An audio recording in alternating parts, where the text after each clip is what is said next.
Hola, bienvenidos al segundo capítulo de El Plumero. En esta ocasión vamos a tratar, si es que podemos hacerlo, de mantenernos en el tema de la música. Y me gustaría que conversáramos de la música de los años 40, 50, 60, 70 y ahí veremos si llegamos a más. Pero empezar, ¿qué te parece el tema?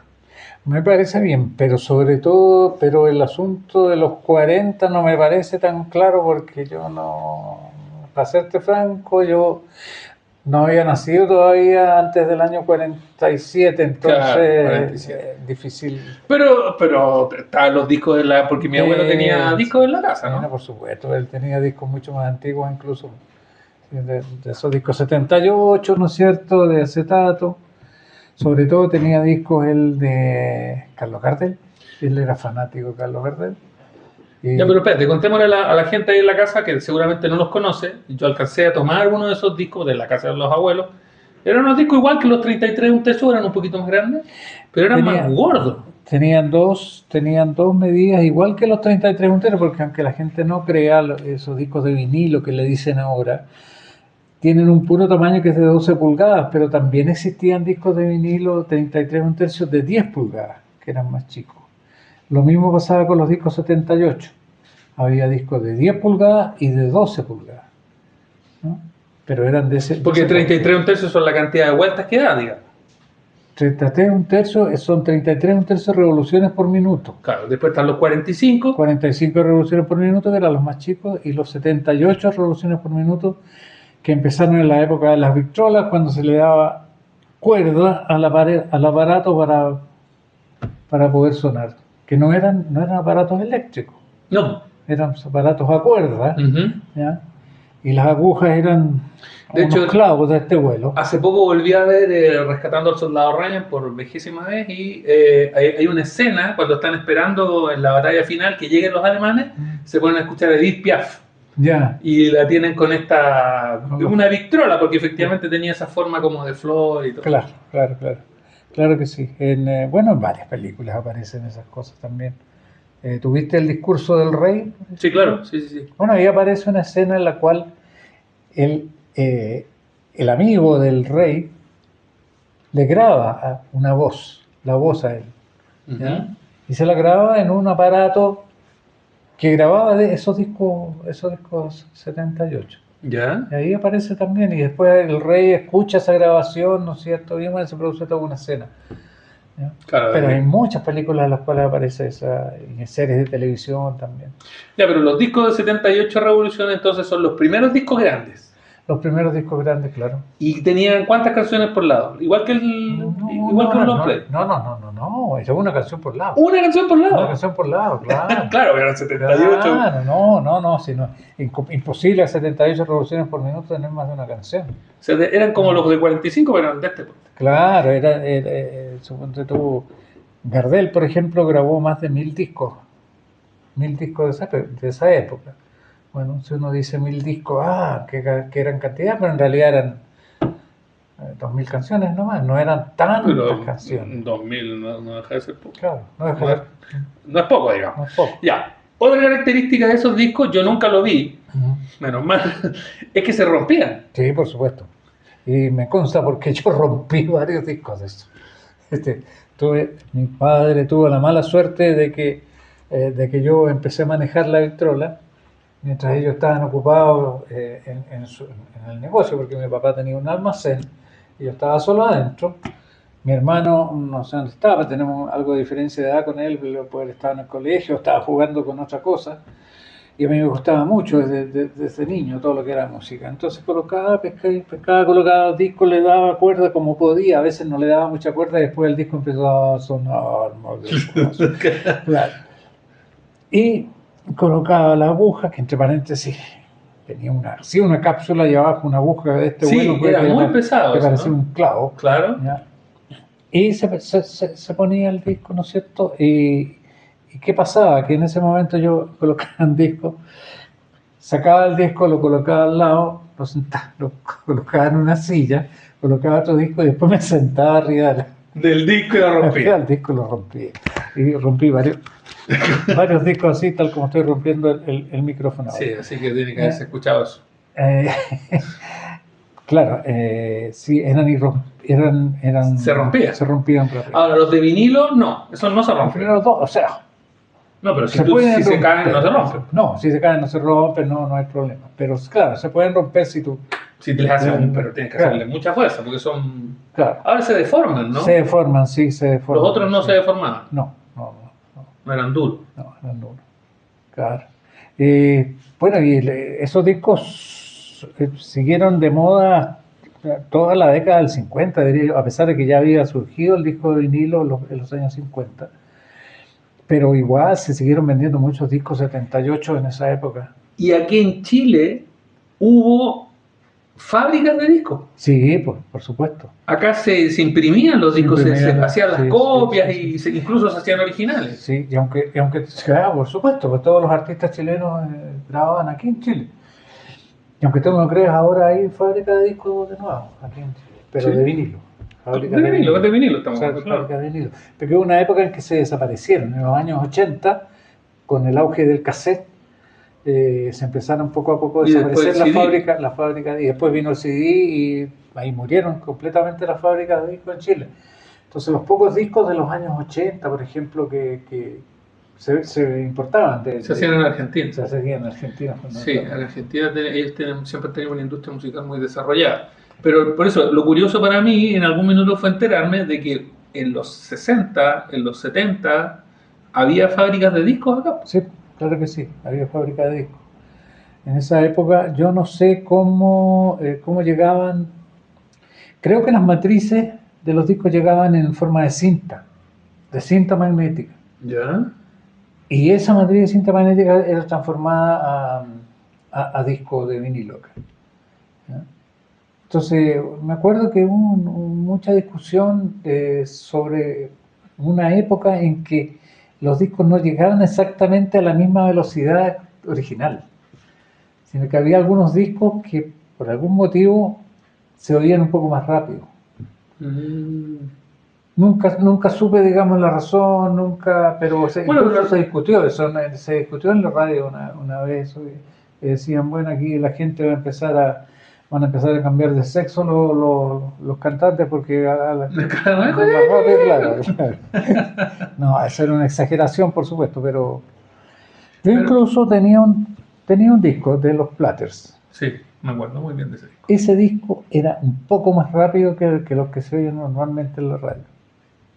¿Por qué? Pero lo que pasa es que están los tocadiscos comunes y silvestres que tocan, que tú lo pones y gira, y hay otros, y los tornamesas tienen una cosa que se llama pitch, que te permite, te permite acelerar o alargar un poquito la vuelta, digamos. Claro que sí. Bueno, pero claro. Ya, ¿y qué cantantes eran de los que tú te puedes acordar? ¿El tango funcionaba en los 40? ¿Qué más se escuchaba? Por supuesto, mucho tango. Y bolero, mucho bolero. Surgió a fines de los años 40, surgió la voz de Lucho Gatica aquí en Chile.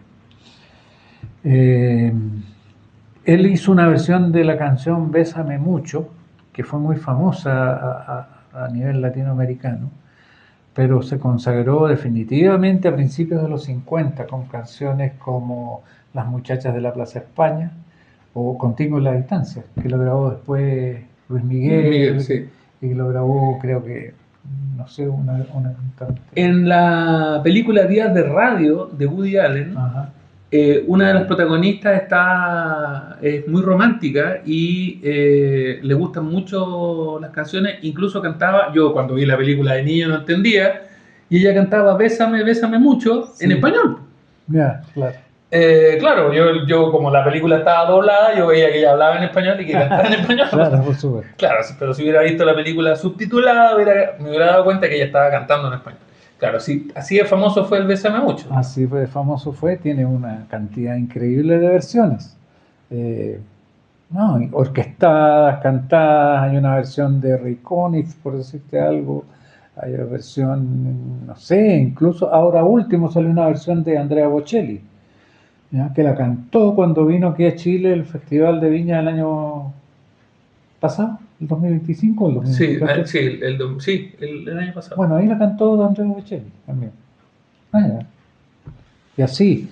Bueno, en esa época... un Pero montón de- espérate, si ese era Lucho Gatica, tenía un Sí, hermano, Arturo, pero que Arturo era mayor. era mayor. ¿Qué ¿Sí? cantaba Arturo?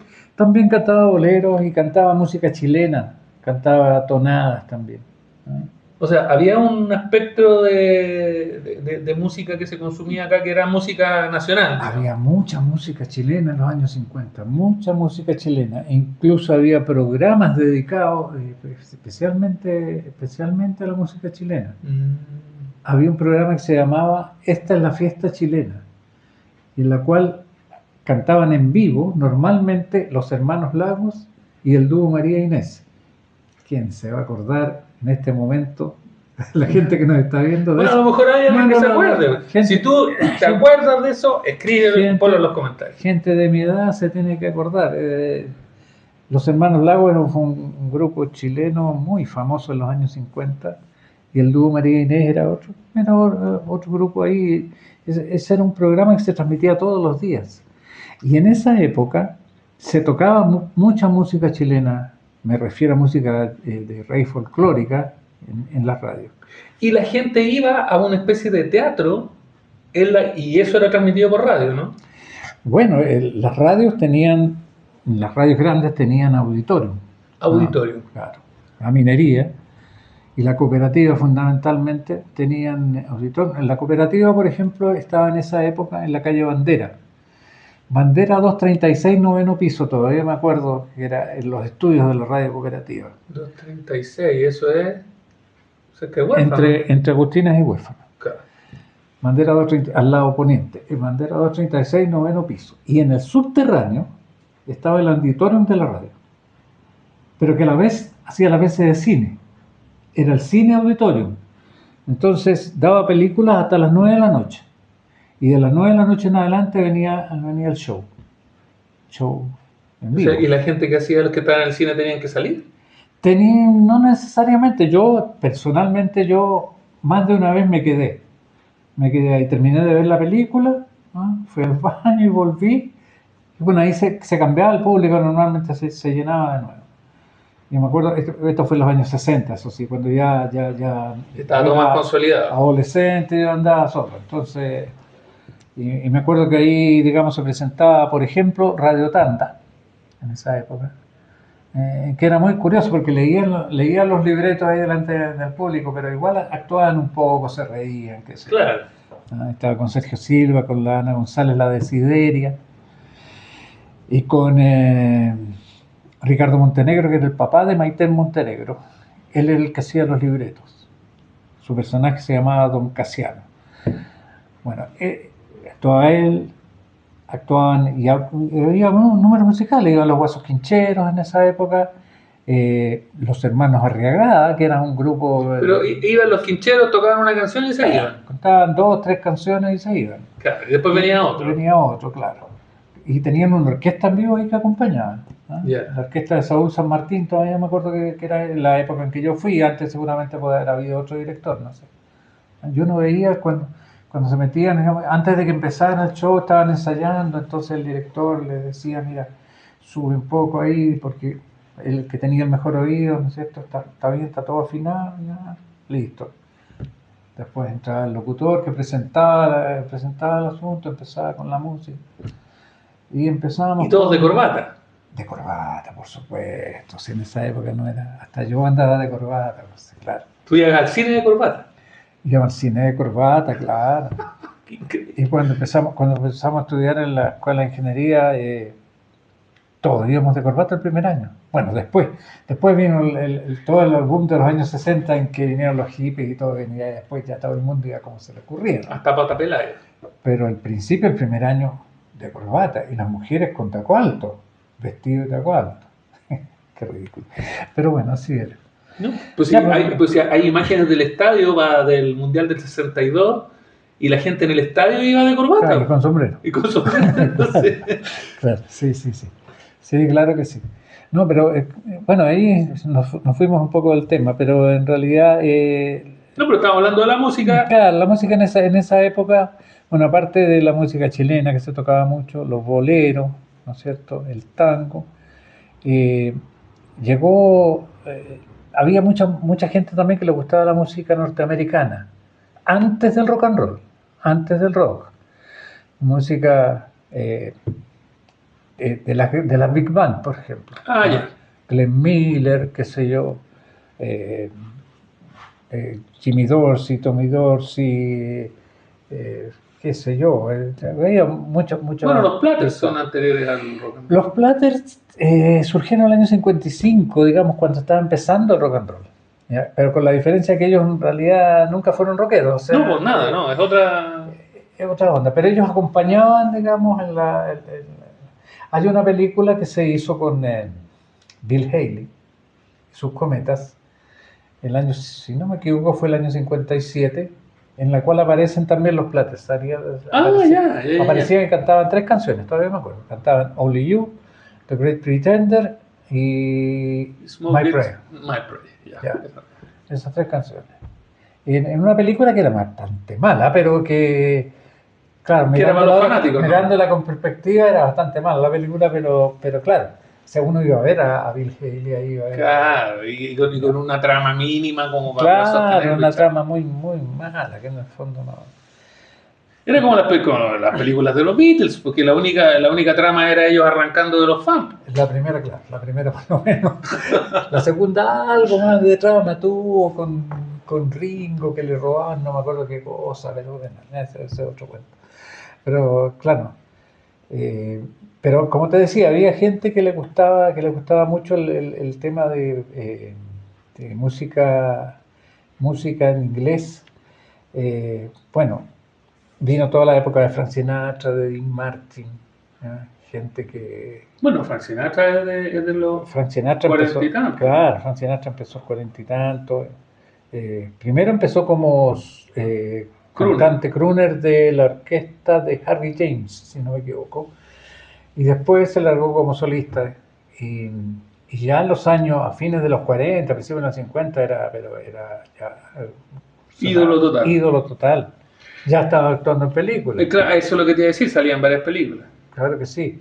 Ganó un Oscar, de hecho, como mejor actor secundario, el único Oscar que ganó, por la película que se llamaba De aquí a la eternidad. From Here to Eternity. Ahí actuaba él, se ganó. Bueno, y ahí cantaba él el tema de la película también, que después fue grabado mucho tiempo después por Engelbert Humperdinck, con otra versión totalmente distinta. Bueno, Frank Sinatra, Dean Martin, Bing Crosby. Bing Crosby fue digamos, el mayor, el éxito más grande, digamos, desde los años 30 hasta los 50. ¿Ya? Bing Crosby grabó por primera vez la canción Navidad Blanca, White Christmas, en una película del año 32, 33, por ahí. Ahí se hizo famosa esa canción. ¿Y él actuaba? Él actuaba ahí, claro. Actuó en varias películas, muchas películas, incluso después actuaron junto con Frank Sinatra, me acuerdo de la película Alta Sociedad, High Society, que aparecía Frank Sinatra, Bing Crosby, Louis Armstrong. Bueno, yo actuaba Grace Kelly en esa época, poco antes que... Imagínate, súper estrellas totales. Estrellas totales, eso fue la película del año 55, poquitito antes que se casara. Creo que fue la última película que hizo Grace Kelly antes de casarse con el príncipe Reiniero de Mónaco. Antes de colgarla. Claro. No voy a decir la sotana. Bueno, ya. Claro, y ahí poco a poco empezaron bueno, y ahí aparecieron los discos de vinilo, los discos 45 aquí en Chile. Al principio la gente no les daba mucha pelota porque estaban todos acostumbrados a los discos 78, había unos equipos de música que eran unos muebles grandotes, así que tenían una radio. Todo esto era tubo en esa época, no habían... No, los transistores no se habían inventado. Las radios, pero tenían muy buen sonido esas radios. Yo me acuerdo que yo tenía un vecino en la casa del lado que a mí me impresionó porque nosotros teníamos una radio chica nomás, así que sonaba más o menos. Con puro parlante. Con puro parlante, y él tenía un tremendo equipo que tenía la radio y que tenía el tocadiscos al lado, ya un tocadiscos bastante más sofisticado para la época. y sonaba muy bonito. Y ahí empezaron a salir los discos 45 y los 33 hasta que hicieron desaparecer los 78, pero fíjate que siguieron hasta... De hecho, yo vi discos de rock and roll de Bill Haley, por ejemplo, en un disco 78. Claro. Lo que salió aquí en Chile fueron todos 45, pero... Claro, pero que Bill Haley es de los 50. Claro, pero es que, por ejemplo, había una versión de la canción a ver, Neil Sedaka llegó aquí a Chile en la primera, el año 59, con el tema El Diario, y el detalle, al reverso traía no hay vacante, No Vacancy. Esa canción apareció también en un disco 78, el año 59. Pero de ahí en adelante me parece que ya simplemente desapareció. Dejaron de... Fíjate que era muy curioso porque había unos catálogos de la RCA que tú buscabas y salía toda una descripción de todos los discos que tenían ellos, en teoría a la venta, pero una cantidad enorme de discos 78, ¿ya? Y estaban clasificadas música popular y música clásica, sello rojo y sello negro. El sello negro era música popular, sello rojo era música clásica. ¿Ya? Mi papá también era fanático no solo de Gardel, sino que era fanático de la ópera, entonces tenía muchos discos de ópera. En Estados Unidos, a comienzos del siglo XX, no sé exactamente el año, el artista más popular era el Gran Caruso. Enrico Caruso, sí señor. Enrico Caruso fue el Michael Jackson de su época. Por eso es que fuera todo el mundo tan... Claro. Yo no sé qué cantidad de discos. Lo que pasa es que en esa época la ópera era muy popular, era popular. De hecho, mi padre, y él iba a presenciar ópera al Teatro Municipal cuando era joven. Y como no tenía plata, no iba a platea, iba a galería. Arriba, ahí detrás de los pilares. Y dice que se veía espectacular, porque el Teatro Municipal tiene una acústica muy buena. Sí. Y él era fanático, se iba ahí y se rellenaba el teatro. Hasta el día de hoy. O sea, encontrar abonos en el municipal es súper complicado. Claro, Caruso, y él hablaba de varios tenores y de varias sopranos muy famosas de principios de siglo. Me acuerdo de una tal Amelita Galicursi. Yo vi un disco de ella una vez. Una vez me encontré, no sé por qué, en la radio, en una de las radios que yo anduve por ahí, me encontré con un disco de Amelita Galicursi que decía 1902. Imagínate. Claro, esos discos, Caruso no usaba micrófono. No. Era un cono. Era un... ¿cómo se llama estas cosas cuando tú hablas en la calle? Un megáfono. Un megáfono. Pero al revés. Porque no eran grabaciones eléctricas. No, pero era todo físico. Era todo físico, sí. Claro, exactamente. Y el tipo a puro pulmón tenía que mover la aguja para que quedara el registro. Por eso se escuchaba como que estuviera cantando detrás de una frazada. Claro. Claro que sí. No, sí, era... Yo no sé en qué año, ahí me pierdo, no sé en qué año empezó realmente la grabación eléctrica. Pero Caruso en esa época sí, cantaba con megáfonos. Pasémonos a los 60, ya que hablamos de los 40 y los 50. Pasémonos a los 60. Los 60.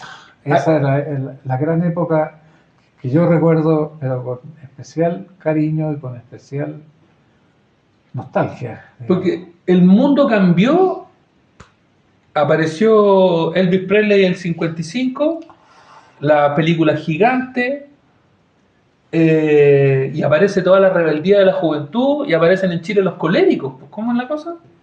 Los coléricos le decían. No, es un mote que le inventó la gente mayor, digamos, porque aparecieron los blue jeans tal como los conocíamos en esa época. En los blue jeans con bastilla, porque en esa época se usaba con bastilla. Entonces, con el interior de hacia afuera. Claro, el interior hacia afuera, el interior era de otro color, era más plomito. Claro. ¿Ya? Y en esa época llegaban los blue jeans importados de Estados Unidos, en esa época los Lee y los Wrangler, y la gracia que tenían ellos, la gracia entre comillas, era que se desteñían. se desteñían, no sé, entonces andar con un blue jean desteñido significaba que era un blue jean importado, que tú lo tenías, que en cambio los que aquí se hacían, no sé, o en Latinoamérica se hacían, no se desteñían. Claro. Entonces, claro, era más... Mejor visto. Era mejor visto. Era muy curioso eso. Pero bueno, claro, llegó eso, llegó todo lo que significó James Dean en esa época, que hizo 3 películas nomás, pero que dejó una huella, ¿no es cierto? El tipo de peinado, el tipo de vestido, junto con Marlon Brando, que fue el otro rebelde, digamos, Claro. que andaba en moto, etcétera, etcétera. Y vino el rock and roll. Y fue, pero...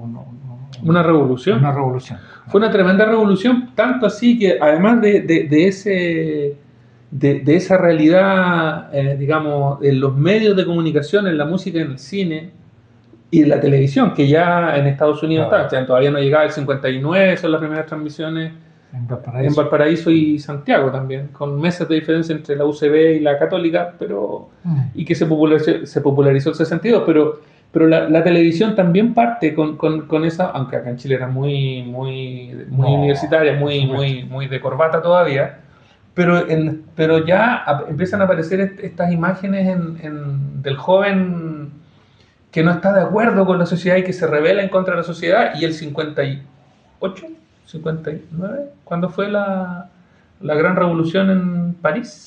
No, la primavera de París no, estás equivocado tú. En la primavera de París fue el año 68. 68.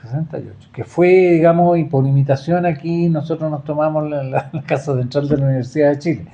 Pero, digamos, eso fue el 68. Ya, entonces pero ese es como la progresión, ¿no? No, claro. En una década pasamos de los niños que van a misa bien peinados con corbata a los hippies que no se bañan y que andan a pata pelada. Y los Beatles fueron digamos, el golpe de gracia para muchas cosas. O sea, ya, de partida el pelo, el peinado con chasquilla, qué sé yo. Ellos empezaron cantando también de terno y corbata. Sí. Pero al tiempo ya estaban sin la corbata y el tipo de música que pusieron fue una revolución tremenda, digamos. De ahí surgieron todos los otros grupos que han surgido después, de alguna u otra forma tienen la influencia de los Beatles.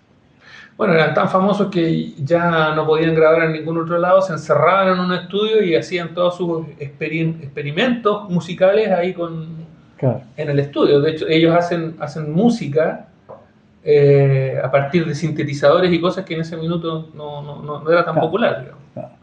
Con la ayuda de George Martin, que fue el productor, digamos, que tenía muy buenas ideas. Ya, pero acá en Chile, en los 60 hubo, aparte, hubo 2 movimientos que en realidad se juntaron. La nueva ola chilena. Que fue de imitación y el neofolclore. La nueva ola chilena partió con un grupito de niños que cantaban en inglés, ¿ya? Partiendo por Peter Rock, ¿ya? Pat Henry y sus Diablos Azules, qué sé yo, los mismos Red Juniors partieron cantando en inglés también, o sea, los hermanos Zabaleta. Se llaman Red Juniors. Hasta Gloria Benavides partió cantando en inglés. Y surgieron un montón de canciones. Eso gracias en gran medida a la radio Portales, con su programa Calducho, que lo tenía, que lo animaba un locutor que se llamaba Eduardo Grunert, ¿ya? En que aceptaba, digamos, vengan, canten, no, y de aquí van a ir surgiendo, y surgían gente, ¿ya? Pero había un productor que después los tomaba y Camilo Fernández, claro. Claro, ahí surgió, qué sé yo, Larry Wilson, el rey del twist, Luis Dimas, por supuesto, Pat Henry, que después se fue a México y se dedicó a otra cosa, y todo esto, Sergio Nostroza, Danny Chilean, y los Ramblers. Bueno, los Ramblers fueron un poquitito un poquitito, yo diría, claro, se los encasilla también dentro de la nueva ola, pero era otra cosa. Los Ramblers partieron más en la onda jazzística y rock and roll, pero no en esta ola, digamos, de cantantes que cantaban cualquier cosa, digamos que algunos eran más o menos, ¿no? Y otros tenían cierto mérito. Después surgió, por ejemplo, Richard, y para qué hablar de Pollo Fuentes. Pero los Ramblers era otra cosa. Ellos surgieron como un grupo primero que estaba muy influenciado por Bill Haley. ¿Ya? Era Sí, sonaba muy parecido. Tenía el mismo tipo de instrumento, incluso el saxofón, ¿no es cierto? Y todo lo demás. Que entre paréntesis, el saxofón no sonó en el Rock del Mundial, que es su mayor éxito. Su mayor éxito. No llegó el saxofonista a grabar. Y el primer disco que grababan ellos, el primero. Y tenían un plazo, ¿no es cierto? Ya tienen que grabar esto en 1 hora, no pueden demorarse más. ¿Y qué hacemos? No está el saxofón, que al principio... Entonces uno de los guitarristas dijo, bueno, yo invento algo para empezar.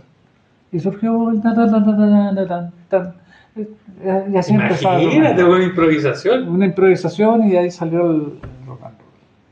Y con el exitazo que... con el exitazo que tuvieron, y de ahí, digamos, surgieron y se dedicaron al rock, al twist y a otras cosas más.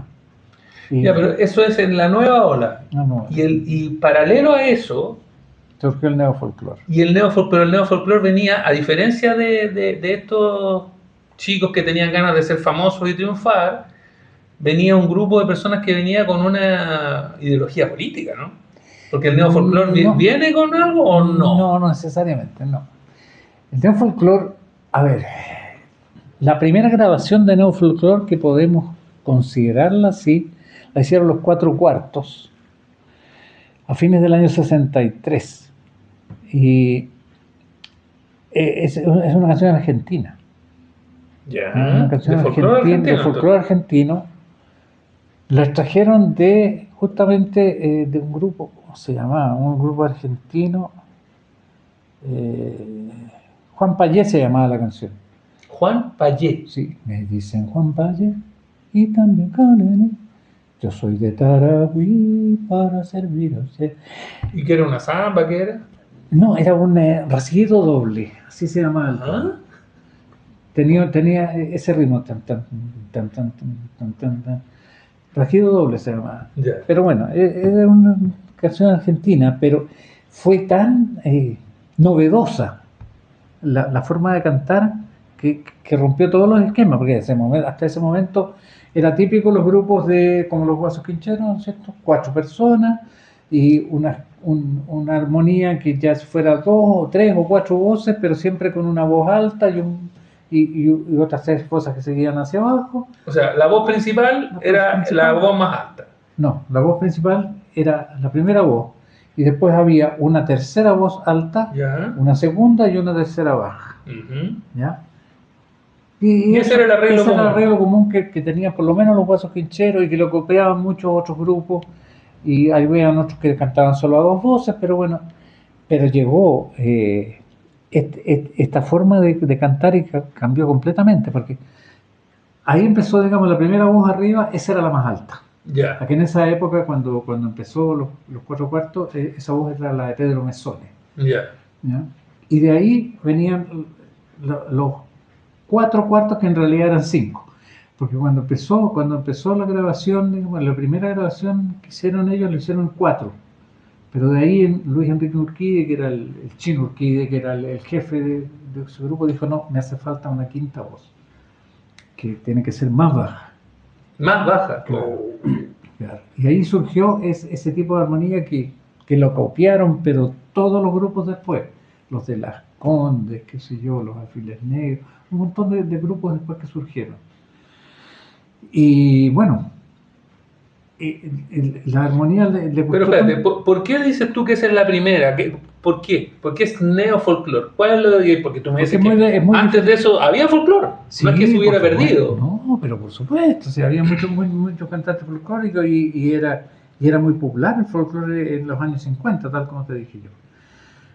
Pero vino esta ola y, digamos, todos los cantantes que cantaban a la antigua como que quedaron opacados por esto, ¿ya? Y surgieron grupos como, por ejemplo, Pedro Mesone pasó desde los Cuatro Cuartos, pasó a los de Las Condes y después pasó a los Paulos, todos conjuntos que cantaban más o menos en la misma onda, Con los mismos arreglos. con los mismos arreglos. Bueno, y a Pedro Mesona lo reemplazó después Sergio Lillo en los Cuatro Cuartos. Y esa formación se mantuvo durante bastante tiempo. El de Bigotito. Que cantaron en Viña un par de veces, yo me acuerdo de él. No, ese no era. Sergio Lillo No, es que después, ¿qué pasó? Después se murió Luis Enrique Urquidi, el Chino Urquidi. Ahí como que el grupo se anduvo desmembrando y quedó prácticamente al final. No sé en este momento quiénes están, pero continúan los Cuatro Cuartos. No sé quiénes están en este momento en ese grupo. Pero el que estuvo durante mucho tiempo fue Willy Bascuñán. Willy Bascuñán, que era el único que tocaba guitarra. Esa era la otra característica del grupo. Las voces eran las principales, las guitarras no. Había un tipo que tocaba una sola guitarra y el resto eran voces. Ya, un poco como los cuartetos de barbería que... O sea, no era fundamental la guitarra. En cambio los otros, Claro, el guitarrero era lo... claro que sí. Bueno, y surgieron solistas también, y surgieron... Ya, pero tú dices que no venían con una cosa política, pero... No, pero es que después es que eso se mezcló después. ¿Y la Violeta? Después se mezcló con lo que se llamó la nueva canción chilena, en la cual empezaron a surgir digamos, ese tinte político, sobre todo cuando aparecieron Inti Illimani y Quilapayún, ¿ya? La Violeta Parra era otra cosa, porque Violeta venía desde antes, venía desde los años 50. ¿Ya? Ella era una investigadora folclórica, ¿ya? Que se iba al campo, ¿no es cierto? Y empezaba a escuchar canciones que cantaba la gente en el campo, que nunca nadie la había oído en Santiago. Hacía recopilación. Ella recopilaba, ¿no es cierto? Y escuchaba, un poco parecido a lo que hizo después... Ese mismo. Alzheimer. Bueno, no importa. Pero la Violeta Parra empezó así y después empezó a componer ella, ¿ya? Si ella fue ascendiendo hasta que en su último disco, las últimas composiciones de Violeta Parra, se puede decir que llegó a su nivel máximo de calidad en cuanto a composición. Ahí estaba, por supuesto, Gracias a la Vida, Volver a los 17. Ya, Arauco tiene una pena. no, ¿cómo se llama esta otra que fue famosa? Run se fue para el norte. Todas esas canciones que, bueno, fueron muy famosas. Pero Violeta, claro, tenía una idea política, pero no fue nunca no la basó en sus canciones. No. No. O sea, hay una que habla peste contra los políticos. Claro, no, sí. Sí, que mientras no sé qué, Arauco tiene una pena. Claro, tenía sus ideas pero no fue otro fenómeno, Violeta. Víctor Jara. Víctor Jara, claro, Víctor Jara era otra cosa. Víctor Jara, ¿qué más surgió por ahí en esa época? Tito Fernández. Tito Fernández, claro, Tito Fernández ya en los 70. Tito Fernández en los 70, poquito antes del golpe, se grabó sus primeros discos y fue muy apoyado por Ángel Parra, me acuerdo. Ángel Parra lo tiró bien para arriba. Claro, Ángel Parra y Isabel Parra y toda la familia Parra, digamos, vino ahí también. Bueno, ¿recuerdas esa época? Ya, y después, en los 70, cambió el mundo. Porque ya empezó a llegar una oleada, me imagino, mucho más fuerte, porque la nueva ola, ¿hasta cuándo dura? Y hay discusiones a ese respecto, pero yo diría que el Pollo Fuente fue uno de los últimos que surgió como... Ah, bueno, el Pato Renán también puede haber sido también. Hasta los 80. Hasta fines de los... estos surgieron otros cantantes como de buena calidad, como Marcelo, por ejemplo, el de sí, Cachurea, ¿no es cierto? pero eso ya no estaba dentro de ese grupo. No estaban dentro de ese grupo, digamos. Yo diría que hasta José Alfredo Fuentes, Wildo, se pueden considerar nueva ola. Después ya surgieron otros la cantantes. Miriam Hernández, nada que ver. No, pues después surgieron otros como Osvaldo Díaz a fines de los 60, el mismo Patricio Renán, no sé, pues, Carlos Alegría. Pero la nueva ola como exitazo que fue... No, sí, tuvo muchas cantantes femeninas en esa época. Aparte de Lorena Navide, Fresia Soto.